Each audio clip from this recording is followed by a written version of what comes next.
Hey guys, how's it going? How to create custom Instagram story icons using only your phone.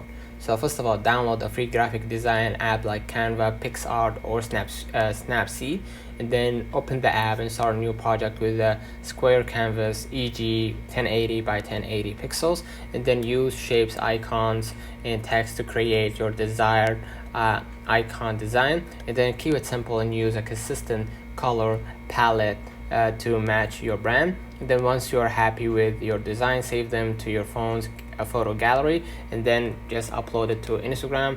Select the story highlight and then tab the edit cover for the highlight that you want to change, and then upload your custom icon from your gallery, and then position your icon as needed and save changes. Now you have personalized icons for your Instagram story highlights, all created from your phone. So let me know in the comments if this video helped you. Don't forget to like and subscribe, turn on the notification bell to receive every video we upload.